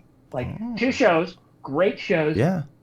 Before I did this, I could maybe reference a couple famous episodes, but I couldn't necessarily tell you, oh, I remember watching this episode. Mm-hmm. So I said, you know what? I'm going to have the fucking time. Let's watch them. Study. Yeah. And and so I did. I watched all the Bob Newhart show, all of the Mary Tyler Moore show, and so much else Good. because boredom and free time is a luxury. Yes. I'm aware. It may suck sometimes. Be like, I don't know what I want to do today. I'm not going to watch more than 2 episodes of *Handmaid's Tale*, and I can Mm-hmm. only play so much fucking online poker, Oh and boy. I don't want to edit a podcast, and Oof. and Yeah. drugs. You know, could be a Right. lot worse. No, I just want to hear that you're doing good. We are like right at time. Where I try and keep it to I 90 know minutes. we're not going to get to my last card. Oh, I want to make That sure one we're was okay. Slave holder, sex offender. All right. Well, here's the thing. What I'm doing is mentally, the reason I'm able to do 90 minutes and not feel like, oh, let's just keep going, is because we can do this again. I found it interesting. I mean, like, even though if somebody's watching, like, ugh, whatever, it's doing the thing. It's getting that done and being with you and specifically talking about what we talk about. I wouldn't have talked about none of that stuff in life if I didn't speak to you just now about these. Those things wouldn't be. And this is all. That's what it's all about. If you're talking about the now, this 90 minutes that we were together, whatever was going, my brain was, I'm lit up. Otherwise, I'd be watching YouTube in bed for like the last half hour. Who, you know what I mean? So this is I, way preferable. no, It's this is more nice fun to than see I you're thought. I alive. didn't know what I'd have to offer other than You one more have. story about how great I am. Hang on. All right. The year was 2003. They were all listening eagerly, and I was killing them. Panties were being thrown on the Yes. stage. There were rock bands saying, "Why don't we have his pull?" Well, I'm And like then I went out for pancakes. I'm like an essence absorber. I like to absorb your essence as best I can through Zoom. And you threw out some emotion there, and you made me feel things. So that's worth it. So I figured I had to bring a little energy. You don't have to if you don't want to, man. It's all it's all cool. There you go. That's the Andy Lurie I want to see going out.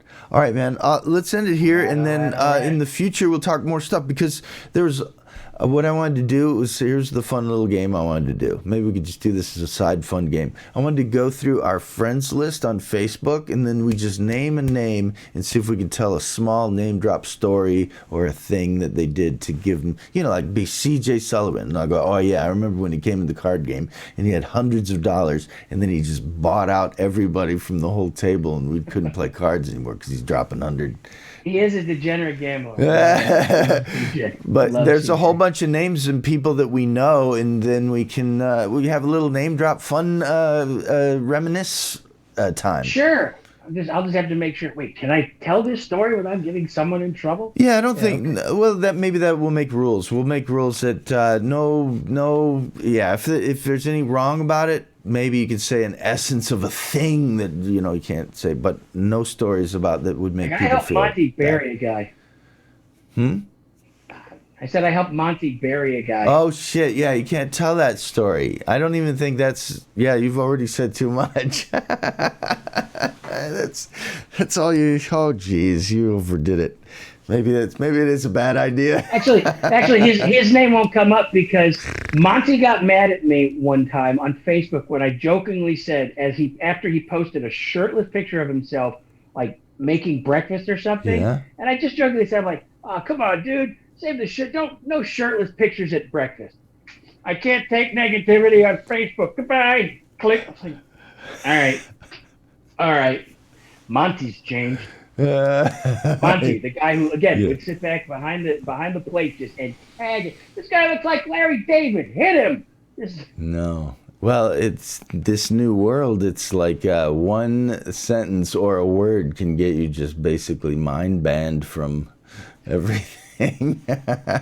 Just a word, another bro. reason I'm glad to be out. Yeah, yeah. It is a lot of minefields out there. No, they don't understand sarcasm, I think. Yeah, yeah. It's crazy days, man. But I'm glad to see you around. Thank you very much for doing the thing and talking. And Thank you let's do for it asking. again, if you don't Yeah, mind. yeah, no, definitely. I've been listening when you were doing some of the live shows, and I know that you've been driving. There was a point when you were driving around on your motorcycle, and be like, "Hey, I'm going to interview somebody. Hey, I'm doing." I All remember right. thinking, "Oh man, when the fuck is he going to get to California? That'll be fun." So I was honored and touched that you asked me to be on your show. Yeah, no, I mean, well, one advantage of this whole COVID thing is this is kind of what do they call the new normal. Yeah, So might it's as like, well. well, I know you're not going anywhere to do my show. Right. You know. But I am glad that we can visually see each other because that's the Yeah, one thing I like about podcasts. I get right in somebody's face. So this is yeah. My other shows are all just audio, so I'm thrilled that people will. the redness. That fucking tomato, dude. Yeah. Well, it's because I turned my air conditioning off for optimal Me too. Me noise too. in Yeah, I here. know. I'm the same. So I understand it's a little you are warm. in California. I'm in Chicago and it was 60 degrees today, so Beautiful. yeah. Oh man, well, it's so good talking to you. I hope you're doing good. We didn't get too much into our lives right now, but I mean, you're good enough to talk and that's what counts. No, we'll do it on the next show. Yeah, man. Thank you very All right. much. So it's Andy Oh, Lurie. thanks. And now the music. That was Andy Lurie. Oh, he's so fun. Look at him. He's all bald. I wasn't expecting the baldness. I'm like, oh no, bald. Oh well, you know, what is hair anyways? It's just protein. Eat your protein, I guess, is the message. So that was Andy Lurie. And yeah, it's funny. In my mind, I kind of remember, but when I'm talking to him, boy, now I remember Andy Lurie. I remember him. He was intimidating to me, you know, but I was an elder statesman, so that always gave me give me that. But he killed it. He was doing good. He was at Zanies. He was in on the scene way faster than I was at Zanies. Although I was at Zanies and I was already middling at that point at Zanies, but still, I didn't move in that fast. I had to host a couple of shows. You know, and one of the shows I had to host was Skip Your Paris, and you can't say a dirty word, and I accidentally said the F word, and he told on me. And then Bert yelled at me. I didn't do this. I didn't do Zanies for a year after that. Said the F word. But then I middled later. Anyways, yeah. Skip Your Paris. He's another comedian. If you older guy, he was in a movie. He was all about being clean, and if you go on before him and you say a dirty word, so he'll specifically tell the boss to tell you, hey, don't swear. And you know, sometimes you're on stage and you know what, you're just feeling the energy, and an F word comes out because gosh darn it, that's what it needed. And everybody's laughing, so it's a worthy F bomb. I mean, you can do anything in comedy. You can't. I understand you don't have to use the F bomb, but sometimes, you know, God dang it, it's just the right ingredient. So, anyways, he goes and tells on me, and I get yelled at, and I just hate that. It sucks. So that's why I'm venting about that right now. Anyways. Searching for wisdom within the madness. Thanks for being here. I love you. I love you.